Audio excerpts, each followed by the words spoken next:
মাস পুরনোর আগেই শেষ হয়ে যায় রান্নার গ্যাস সিলিন্ডার। এদিকে দাম দিন দিন ঊর্ধ্বমুখী। স্বাভাবিকভাবেই মাথায় হাত মধ্যবিত্তের। এমন পরিস্থিতিতে রান্নার গ্যাস সিলিন্ডারের মধ্যে থেকে গ্যাস না বেরিয়ে বেরোচ্ছে জল।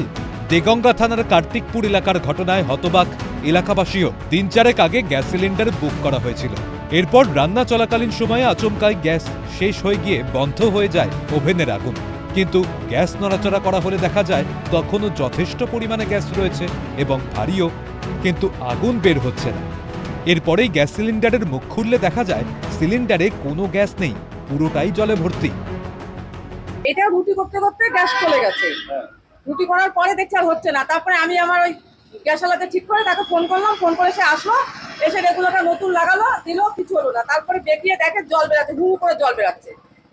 কবে নিয়েছিলেন? 10 তারিখে নিয়েছিলাম, ফার অফিসে দিয়ে গেছে। ওখানে মনে হচ্ছে কি ভারী আছে, গ্যাস আছে মনে হচ্ছে। পুরো গ্যাস আছে, পুরো দমে গ্যাস আছে, কিন্তু জ্বলছে না। না জ্বলছে না।